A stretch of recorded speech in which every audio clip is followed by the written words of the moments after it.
بسم اللہ الرحمن الرحیم۔ بادشاہ کی خدمت میں غریب کا تحفہ۔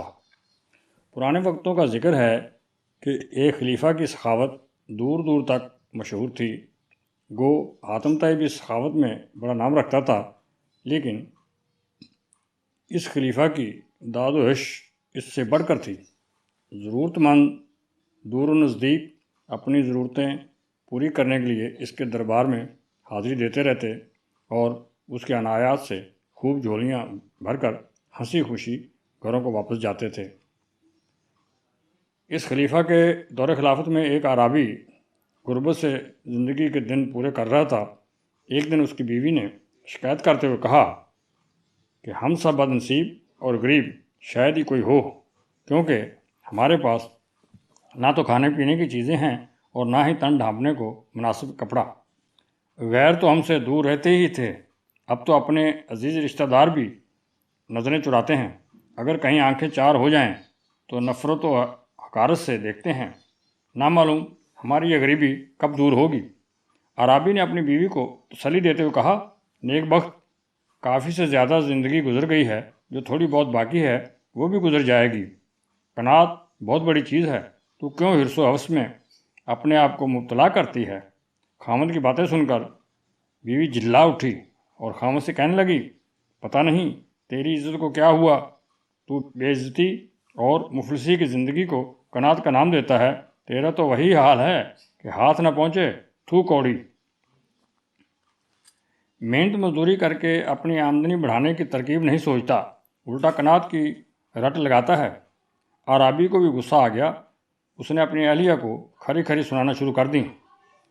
ساتھ یہ دھمکی بھی دی کہ اگر اس نے اپنے رویہ میں تبدیلی پیدا نہ کی تو وہ خود گھر چھوڑ کر کہیں چلا جائے گا۔ اب تو اس کی بیوی گھبرا گئی اور اپنے خامد کی منت سماجت کرنے لگ گئی۔ اعرابی نے اپنا غصہ تھوک دیا اور بیوی سے کہا کہ اب تم ہی کوئی ترکیب سوچو کہ ہماری غربت دور ہو۔ اعرابی کی بیوی بولی کہ آج کل خلیفہ بغداد کی سخاوت کے چرچے دور دور تک پھیلے ہوئے ہیں۔ اگر تم بھی خلیفہ سے جا کر مل لو تو مجھے یقین ہے کہ ہماری غربت دور ہو جائے گی۔ غریب اعرابی نے کہا کہ مجھ جیسا غریب اور نادار خلافت میں کس طرح بار یابی حاصل کر سکتا ہے؟ خلیفہ کے دربار میں کیا تحفہ لے کر جاؤں؟ بیوی نے ایک مشکیزہ پانی کا بھر رکھا تھا، کہنے لگی، یہی پانی کا مشکیزہ تحفہ کے طور پر لے جاؤ۔ جب دربار خلافت میں پہنچنا تو عرض کرنا کہ جس بیابان و صحرا سے میں آیا ہوں وہاں اس میٹھے پانی سے بڑھ کر کوئی ایسی چیز دستیاب نہیں تھی جو میں آپ کے حضور پیش کرتا۔ اعرابی کی سمجھ میں بیوی کی بات آ گئی اور وہ دربار خلافت میں حاضری دینے پر رضامند ہو گیا۔ وہ پانی کا مشکیزہ اٹھا کر بغداد کے سفر پر روانہ ہو گیا۔ جب وہ گھر سے چلا تو اس کی عقل مند بیوی نے مصلی بچھا کر خدا کے حضور دعائیں مانگنا شروع کر دیں۔ اللہ پاک نے اس کی دعاؤں کو شرف قبولیت بخشا۔ اعرابی جب بغداد پہنچا تو اس نے جدھر دیکھا حاجت مند ہی دکھائی دیے اور جھولیاں بھر بھر کر واپس اپنے گھروں کو جا رہے تھے۔ وہ شاہی محل کے دروازے پر جا پہنچا۔ جب چوبداروں نے یعنی پہرے داروں نے اس سے پوچھا کہ وہ کہاں سے آیا ہے اور کیا کام ہے، اس نے جواب میں عرض کیا کہ اگر آپ میری عزت کریں تو میں ایک عزت دار ہوں، شریف ہوں، اور اگر بے رخی سے پیش آؤ تو میں کمین اور بے عزت ہوں، مسافر ہوں، دور سے آیا ہوں، اور خلیفہ کے لیے ایک پانی کا مشکیزہ تحفے کے طور پر پیش کرنا چاہتا ہوں، کیونکہ اس میں ہمارے علاقے کا بہترین میٹھا پانی ہے۔ چوبداروں نے اس سے مشکیزہ لے کر خلیفہ کی خدمت میں پیش کر دیا، جسے خلیفہ نے غریب کا تحفہ سمجھتے ہوئے بخوشی قبول کر لیا اور غلام کو حکم دیا کہ اعرابی کے مشکیزے کو خالی کر کے اشرفیوں سے بھر دو اور ایک لباس فاخرہ بھی اعرابی کو دے دو تاکہ اسے اپنے سفر کی تکلیف بھول جائے۔ خادموں کی کیا مجال کہ خلیفہ کا حکم ڈالتے، انہوں نے خلط کے ساتھ کچھ اور انعام و کرام بھی اعرابی کو دیے۔ خلیفہ نے یہ حکم بھی دیا کہ چونکہ خشکی کا راستہ کٹھن اور لمبا ہے، اسے دریائی راستے سے روانہ کرو اور راستے کا تمام خرچ بھی خزانہ شاہی سے ادا کرو۔